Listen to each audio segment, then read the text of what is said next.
चलिए देखिए, टाइप 5 को भी हम लोग बिना देर किए हुए स्टार्ट करते हैं। हर टाइप में चाहे जितना भी क्वेश्चन होगा, हर टाइप को हम लोग अलग अलग कंप्लीट करते चलेंगे, यही हमारा टारगेट है। चाहे उसमें एक क्वेश्चन हो या 2 क्वेश्चन हो या 50 क्वेश्चन हो, उसे हम लोग एक क्लास में ही कंप्लीट करेंगे। अलग अलग टाइप रखने से तुम लोगों को बेनिफिट ये होगा कि तुम लोग सवाल को ढूंढ पाओगे। और याद रखना कि हमारा टारगेट है कि 2 मंथ्स में हम लोग इसे कंप्लीट करने वाले हैं। इसलिए जो बच्चे CHSL का एग्जाम देने वाले हैं, CGL का एग्जाम देने वाले हैं, या निकट भविष्य में जिन लोगों को बिहार टीचर का एग्जाम है यानी कि TRE 4 का एग्जाम है, या जो लोग बिहार SSC की तैयारी कर रहे हैं, या जो बच्चे रेलवे की तैयारी कर रहे हैं, उन सबके लिए यह बड़ा ही इंपॉर्टेंट है। नेक्स्ट में हम लोग आते हैं संख्या 2 3 खाली स्थान 4, 2 3 खाली स्थान 4। खाली स्थान को चलो हम लोग x मान लेते हैं, ज्यादा बेहतर रहेगा। 4 5 6 7 8, 5 6 7 8। ये कहता है कि 22 से विभाज्य। यार 22 के लिए अगर देखा जाए तो हमारे पास 2 गुने 3 होता है। 8 को देख करके तो क्लियर है कि 2 से विभाज्य होगा, यानी कि अब 11 को चेक करना है। 2 गुने 11 होता है, 11 को चेक करना है। अब 11 को कैसे चेक करेंगे, ये चीज यहां पर हम लोग क्लियर करते हैं। 11 के लिए हम लोग सम स्थान और विषम स्थान के अंकों के योगफल को लेके चलते हैं। ये 3 और 4 7 और 6 13 और 8 21। यहां से 2 और 5 7 और 7 14 प्लस x, यानी कि 14 प्लस x बराबर 21। तो x बराबर हम लोगों का 7 हो जाएगा। हमेशा क्या करना है कि इसे बराबर कर देना है, और अगर संख्या कभी निगेटिव आ जाता है तो 11 को जोड़ देना है।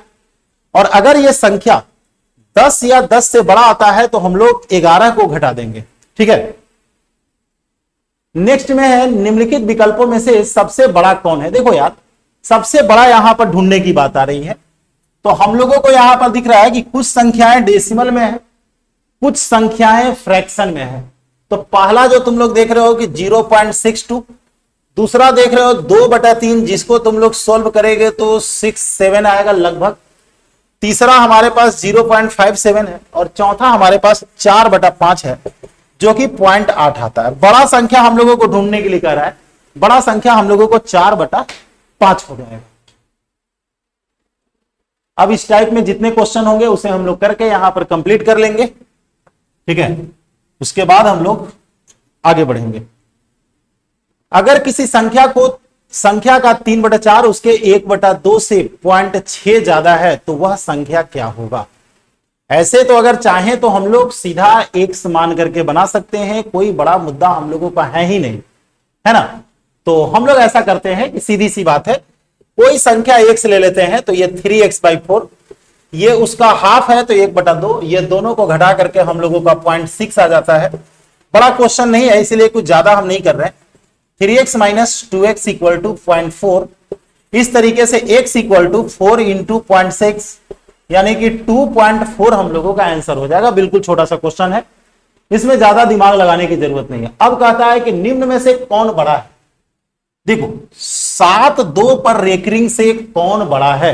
यार 7/2 पर रेकरिंग से बड़ा तो सीधा दिख रहा है कि 0.73 पर रेकरिंग। ये कोई भी बच्चा देख करके बता सकता है कि सर 72 से बड़ा तो 73 होता है ना। रेकरिंग हो अथवा ना हो क्या फर्क पड़ता है। इसीलिए यहां पर हम लोग डायरेक्ट जो है इसको लिख करके निकल जाएंगे।